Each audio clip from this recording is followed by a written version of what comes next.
고물가 고금리 고부채의 구조적 고착화와 개인 생존 전략. 한국 경제는 현재 일시적 경기 침체를 넘어 고물가 고금리 고부채라는 세 가지 구조적 악재가 겹치면서 만성적인 소비 부진과 내수 경제 활력 저하를 겪고 있으며 이는 복합 위기의 형태로 고착화되고 있습니다. 이러한 환경이 장기화될 것으로 예상되므로 개인은 공격적인 자산 증식보다는 현금 흐름 관리와 리스크 해지에 집중하는 방어적인 생존 전략이 필수적입니다. 안녕하세요. 오늘 좀 무거운 하지만 우리 모두에게 정말 중요한 얘기를 해보려고 합니다. 바로 3고 위기인데요. 이 위기의 실체가 뭔지, 그리고 이 힘든 시기를 어떻게 헤쳐나가야 할지 아주 구체적이고 현실적인 생존 로드맵을 같이 한번 그려보겠습니다. 이 말 정말 많이 공감되시죠? 월급은 그대로인데 정말 쓸 돈이 없다. 진짜 요즘 다들 하시는 얘기 같아요. 이 한마디가 지금 우리가 느끼는 경제적인 압박을 딱 보여주는 거 아니겠어요? 월급은 들어오자마자 사라지고 내 지갑은 왜 항상 비어있는지 그 이유부터 한번 제대로 파헤쳐 보겠습니다. 자, 그래서 오늘 우리가 할 일은요. 먼저 이 위기가 대체 뭔지, 왜 우리 지갑이 텅텅 비는지 그 핵심 원인 5가지를 알아볼 거고요. 그리고 제일 중요한 거, 여기서 끝나는 게 아니라 구체적으로 어떻게 해야 하는지 1단계 현금 흐름 확보, 2단계 방어적 투자, 그리고 마지막 3단계 나 자신에게 투자하는 방법까지 아주 명확한 3단계 실행 계획을 같이 세워볼 겁니다. 자, 그럼 첫 번째 이야기부터 시작해볼까요? 끝나지 않는 복합 위기, 이게 왜 그냥 지나가는 폭풍이 아닐까요? 많은 분들이 좀 버티면 나아지겠지 생각하실 수 있는데 사실 지금의 어려움은요, 그냥 경기가 잠깐 안 좋은 수준이 아니에요. 이건 우리 경제의 체질 자체가 바뀌고 있다는 아주 강력한 신호입니다. 뭐랄까, 잠깐 내리는 소나기가 아니라 아예 기후가 변해버린 것과 같다고 할 수 있죠. 그 위기의 주범이 뭐냐? 바로 이 세 녀석입니다. 고물가, 고금리, 고부채. 이름하여 3고 위기죠.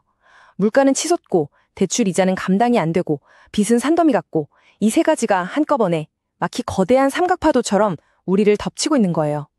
그래서 이걸 복합 위기라고 부르는 겁니다. 네, 그러면 이 3고라는 게 구체적으로 우리 지갑을 어떻게 텅 비게 만드는 걸까요? 지금부터 그 핵심 원인 5가지를 하나씩 아주 샅샅이 파헤쳐보겠습니다. 바로 이겁니다. 모든 문제의 시작점이죠. 보세요. 회사에서 연봉 5% 올려줬다고 와 하고 좋아했는데 막상 마트에 가보니까 물가는 8%가 넘게 올랐어요. 그럼 결과가 어떻게 될까요? 맞습니다. 내 월급의 진짜 가치, 그러니까 실질 구매력은 오히려 3%나 떨어진 거예요. 가만히 앉아서 매년 더 가난해지고 있었다는 거죠. 참 허탈하죠. 근데 더 무서운 게 뭔지 아세요? 바로 인플레이션의 후유증입니다. 뉴스에서 물가 상승률이 둔화됐다고 해도 이미 8,000원이 된 짜장면이 다시 5,000원으로 돌아가진 않잖아요. 그쵸? 물가 수준 자체가 아예 한 단계 위로 올라가 버린 거예요. 결국 우린 어쩔 수 없이 허리띠를 졸라맬 수밖에 없고 가성비를 넘어 극가성비를 찾는 이 불황형 소비가 이제 그냥 일상이 되어버린 겁니다. 자, 이 숫자 한번 보세요. 100%가 넘죠? 이게 무슨 뜻이냐면 우리나라 모든 가정이 진 빚을 다 합치면 우리나라가 1년 동안 버는 돈, 즉 GDP보다 많다는 얘기예요. 정말 충격적이지 않나요? 이건 우리 경제가 금리가 조금만 올라도 얼마나 크게 휘청거릴 수 있는지 그 취약성을 그대로 보여주는 숫자입니다. 이런 상황에서 금리가 오르니까 바로 DSR 쇼크라는 게 터지는 겁니다. DSR이 뭐냐면 쉽게 말해 소득 대비 원리금 상환 부담인데요. 예를 들어볼게요. 내가 4억을 대출받았는데 금리가 딱 1%만 올랐다고 쳐요. 그럼 1년에 내야 할 이자가 400만 원이 늘어나는 거예요. 한 달에 33만 원이 넘는 돈이죠. 이 돈 어디서 갑자기 생기나요? 아니죠. 결국 우리가 먹고 쓰고 즐겨야 할 돈에서 나가는 겁니다. 내가 쓸 수 있는 돈이 그냥 공중으로 증발해버리는 거예요. 그리고 이 충격은 특히 영끌해서 집을 산 30, 40대한테 직격탄으로 날아옵니다. 월급 받으면 뭐해요? 상당 부분이 그냥 대출 원금이랑 이자로 빠져나가버리는데 이러니 무슨 교육비, 여가비, 옷 사는 돈을 쓰겠어요? 다 줄이는 거죠. 근데 문제는 이분들이 우리 경제 소비의 허리 역할을 하던 세대라는 거예요. 이 허리가 무너지니까 내수시장 전체가 지금 휘청거리고 있는 겁니다. 이게 진짜 무서운 악순환의 시작이에요. 완전 도미노 같죠? 사람들이 지갑을 닫으니까 동네 식당, 카페, 가게들이 버티질 못하고 문을 닫아요. 그럼 그 사장님들은 소득이 없어지니까 또 소비를 줄이겠죠? 그럼 또 다른 가게가 힘들어지고. 이렇게 한번 굴러가기 시작한 악순환의 고리는 정말 끊어내기가 어렵습니다. 설상가상으로 고령화나 1인 가구 증가 같은 더 근본적인 문제들도 있어요. 나이가 들수록 돈을 쓰기보단 모으게 되고 혼자 살면 아무래도 씀씀이가 줄어들잖아요. 여기에 경제까지 불안하니까 사람들이 일단 쓰고 보자가 아니라 혹시 모르니 아껴두자는 생각으로 이른바 예비적 저축에만 몰리게 되는 겁니다. 소비의 엔진이 점점 식어가는 거죠. 자, 여기까지가 우리가 마주한 냉정한 현실입니다. 좀 답답하고 암울하게 느껴지실 수도 있어요. 하지만 이제부터가 진짜 중요합니다. 문제를 정확히 알았다는 건 이제 해결책을 찾을 수 있다는 뜻이거든요. 이제 이 상황의 통제권을 우리 손으로 가져올 시간입니다. 이 위기 속에서 나를 지켜줄 단단한 성벽을 쌓는 그 첫 번째 단계, 바로 현금 흐름 확보입니다. 우리가 쓸 핵심 무기는 바로 제로 베이스 예산이라는 겁니다. 이게 뭐냐면 어차피 매달 나가는 돈이니까 라는 생각을 그냥 버리는 거예요. 모든 지출을 0에서 다시 시작하는 거죠. 매달 나가는 모든 돈에 대해서 이거 지금 나한테 진짜 필요한 지출 맞아? 라고 원점에서부터 질문을 던지는 아주 강력한 방법입니다. 예를 들면 이런 것들이에요. 한 달에 한두 번 볼까 말까 한 OTT 서비스 구독료, 내 데이터 사용량에는 너무 과분한 비싼 핸드폰 요금제, 아니면 예전에 드러나서 뭐가 뭔지도 모르는 보험 특약 같은 것들요. 이런 금융 군살들만 싹 걷어내도 정말이에요. 매달 몇만 원에서 몇십만 원까지 현금을 확보할 수 있습니다. 자, 그럼 우선순위를 정해드릴게요. 명확합니다. 첫째, 이자가 눈덩이처럼 불어나는 신용대출, 카드론 같은 고금리 빚부터 무조건 먼저 갚아야 합니다. 둘째, 무슨 일이 터져도 최소 6개월에서 1년은 버틸 수 있는 비상금이라는 방패를 만드세요.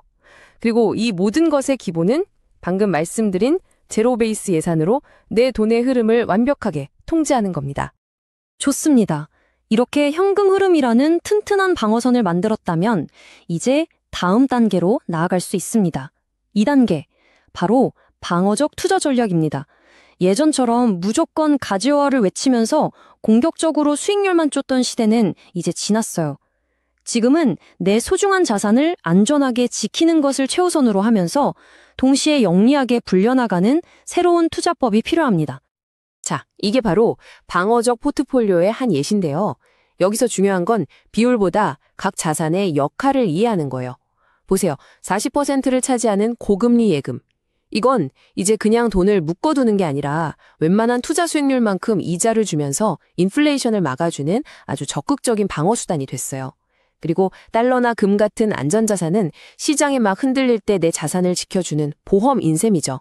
나머지 배당주나 글로벌 우량주는 이런 불안한 상황 속에서도 꾸준히 현금을 만들어주고 길게 봤을 때 성장을 책임져줄 엔진 역할을 하는 거고요. 그러니까 지금 같은 시기에는 투자의 룰 자체를 바꿔야 해요. 첫째, 대박만 노리지 말고 매달 이자나 배당처럼 따박따박 현금이 들어오는 자산에 집중하세요. 둘째, 달러나 금처럼 리스크를 막아줄 안전장치를 꼭 마련하시고요. 셋째, 한 곳에 몰빵하지 말고 전 세계의 튼튼한 우량 기업에 나눠서 투자해야 합니다. 그리고 정말 가장 중요한 원칙, 비상금 다 모으기 전에는 절대 투자 시작하시면 안 됩니다. 투자는 반드시 이 돈 없어도 내 생활에 지장 없다 하는 여유 자금으로만 하는 겁니다. 꼭 기억하세요. 자, 이제 드디어 마지막 3단계입니다. 어쩌면 오늘 말씀드리는 내용 중에 가장 중요하고 모든 것의 근본이 되는 이야기일 수도 있겠네요. 여러분, 시장이 아무리 흔들리고 경제가 어려워져도 절대 그 가치가 떨어지지 않는 자산이 딱 하나 있습니다. 그게 뭘까요? 바로 나 자신입니다. 궁극의 생존 전략은 바로 나에게 투자하는 거예요. 그럼 나에게 어떻게 투자하느냐? 방법은 크게 3가지입니다. 첫째, 나만의 무기를 만드세요. AI, 데이터 분석처럼 앞으로 세상이 꼭 필요로 하는 아무나 대체할 수 없는 그런 희소성 있는 기술을 배우는 겁니다. 이게 바로 내 몸값을 지켜줄 최고의 인플레이션 방어 수단이에요. 둘째, 소득 파이프라인을 여러 개 만드세요. 월급 하나만 바라보지 말고 부업이든 엔잡이든 나만의 추가 현금 흐름을 만드는 거죠. 마지막으로 내 평판과 네트워크를 관리하는 겁니다. 결국 좋은 기회는 사람을 통해 오거든요. 이건 꼭 기억해 주세요. 주식이나 부동산은 언젠가 떨어질 수도 있어요. 하지만 여러분 머릿속의 지식, 여러분 손에 익은 기술, 그리고 저 사람은 믿을만해 라는 신뢰도, 이건 그 누구도 그 어떤 경제 위기도 빼앗아갈 수 없는 가장 안전하고 확실한 자산입니다. 자, 오늘 우리가 함께 그려본 이 로드맵, 이건 단순히 이 어려운 시기를 그냥 버티자는 생존술이 아니에요. 오히려 이 위기를 기회로 만드는 겁니다. 내 재정 상태를 더 튼튼하게 만들고 내 자신의 가치를 더 높여서 이 폭풍이 지나갔을 때 이전보다 훨씬 더 단단하고 강한 사람으로 거듭나기 위한 일종의 성장 계획인 거죠. 마지막으로 여러분께 이 질문을 하나 던지면서 오늘 이야기를 마칠까 합니다. 이 힘든 불황의 터널이 끝났을 때 여러분에게는 무엇이 남아있을 것 같으세요? 늘어난 빚과 그땐 참 힘들었지 하는 상실감 뿐일까요? 아니면 위기 속에서 갈고 닦은 새로운 능력과 웬만한 충격에는 흔들리지 않는 튼튼한 자산 기반을 갖춘 더 강해진 내 모습이 남아있을까요? 그 결과는 다른 누구도 아닌 바로 오늘 여러분의 작은 선택과 실천에 달려 있습니다. 현재 안녕하세요. 삶고 위기 시대의 개인 생존 로드맵은 마치 높은 파도가 끊임없이 몰아치고 연료가 부족한 바다를 항해하는 것과 같습니다. 과거에는 더 빨리 가기 위해 돛을 최대한 펼쳤다면 이제는 배에 구멍이 없는지 확인하고 식량을 충분히 확보하며 항해술을 강화하여 어떤 폭풍에도 견딜 수 있는 튼튼한 배를 만드는 데 집중해야 합니다.